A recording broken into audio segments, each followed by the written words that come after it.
Welcome back. Now, when I say the word ultranationalism,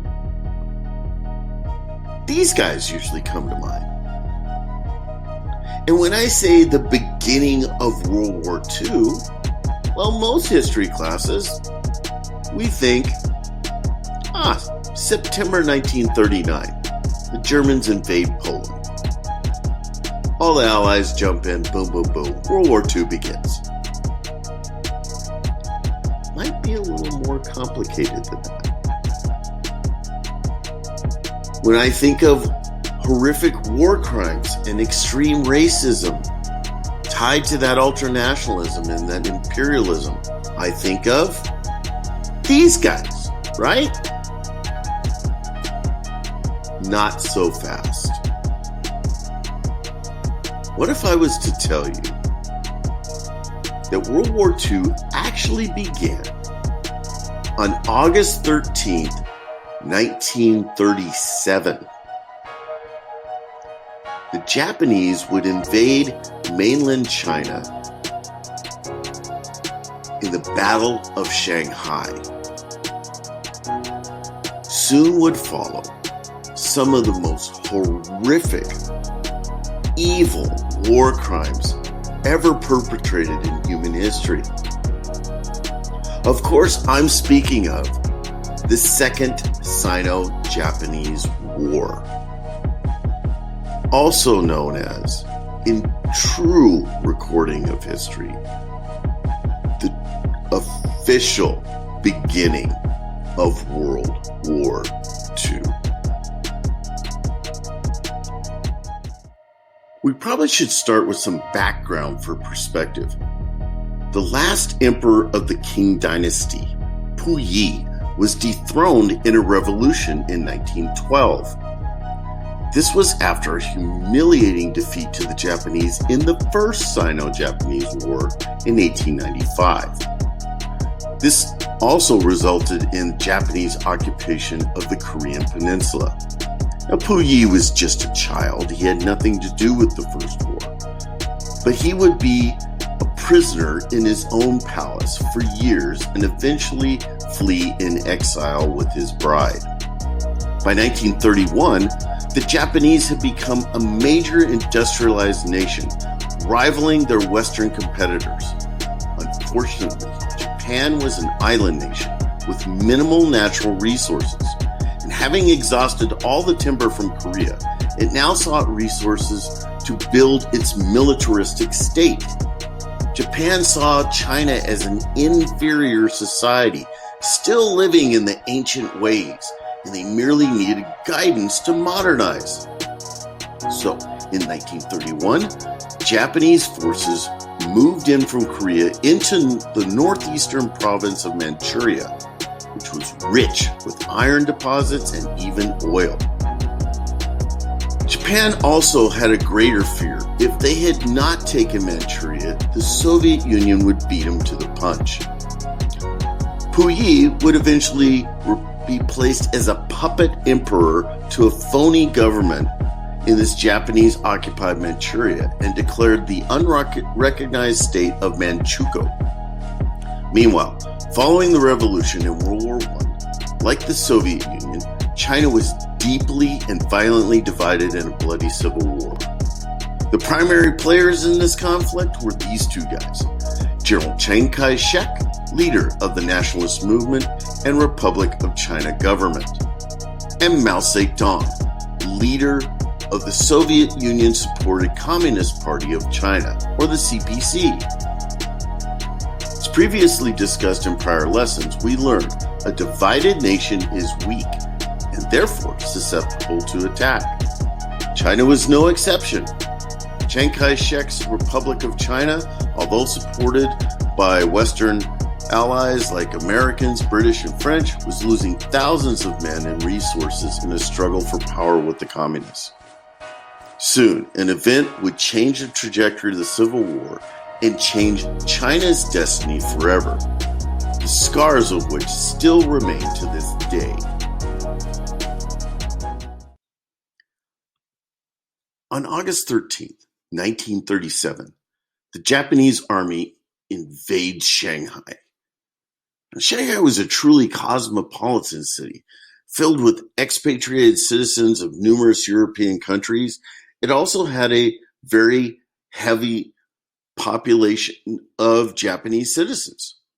The Republic of China also was home to numerous missionaries and Catholic organizations conducting charity work for the impoverished Chinese children, many of which were orphaned by the Civil War or even sold from starving families.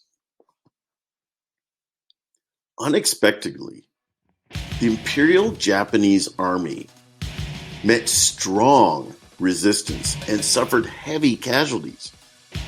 Chinese troops were trained by the Germans, and despite inferior equipment, dug in using World War I style trench tactics. The battle was long and bloody, and both sides faced heavy losses in urban fighting, even resulting in hand-to-hand combat. The Japanese were so took back from their losses, they considered not expanding the war because the losses were too great. But thanks to naval and aerial bombardment, they captured Shanghai by November. And despite the victory, morale was incredibly low in the Japanese army. Officers and enlisted men alike were weary, battle-scarred, horrified by seeing so many losses in the streets of Shanghai. Tokyo ordered this man, General Iwane Matsui, to move on and capture the capital of the Republic of China, Nanjing. Now, Chiang Kai-shek, he understood Nanjing would fall inevitably to Japan. He felt like he needed to preserve his elite forces for future battles. So, under advice, he reluctantly decides to withdraw most of them from Nanjing. The strategy was to attempt to draw Japan into the inner parts of China. China could basically use their vast territory and superior numbers and eventually win a war of attrition over the Japanese. In some ways, this strategy worked. Unfortunately, Nanjing would pay the price. Now, let's be very serious for a moment. The topic we're about to discuss is unbelievably horrifying and gruesome in nature, but necessary so that we can understand the long-term repercussions from the massacre at Nanjing. Now, it's estimated that 20,000 women, ranging from children to the elderly, were raped during the occupation of Nanjing. A large number of rapes were done systematically by the Japanese soldiers and went door to door searching for girls. Many of those women would be captured and gang raped by dozens of Japanese soldiers. The women were often killed immediately following being raped. The murders were brutal and often used explicit mutilation using bayonets or bamboo sticks. Many of these acts, which were perpetrated against women and children, were far too horrific to describe in absolute detail. It's estimated over 60,000 residents or more were murdered by Japanese soldiers. Although many bodies were burned and the actual numbers are hard to calculate, Some men were even buried alive. General Matsui would later say, "It was a major mistake to allow so much torture and brutality, and it would lead to discord for generations." The Japanese soldiers were incredibly disciplined and wouldn't have committed these atrocities if not directed by the officers.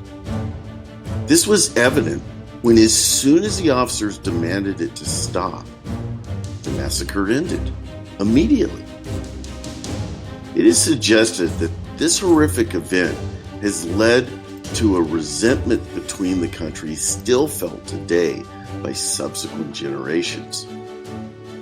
Some Japanese have even denied the event, most probably because of the shame of its genocidal actions. Either way, Nanjing is a textbook example of how human beings can allow their ultra-nationalist superiority complex to see others as less than human. The Japanese Imperial Army would be notorious for their mistreatment of prisoners and civilians in occupied territories throughout the war. It is unclear if most war criminals were ever brought to justice. Ultimately, with the aid of the British and the Americans, Japan would be defeated by 1945, and the Soviets would even occupy the weakened Manchuria. It was too much for the Republic of China. And after the war, the Civil War conflict continued. But Chiang Kai-shek and the nationalists would lose power to Mao Zedong and the Soviet-supported Communist Party of China in 1949.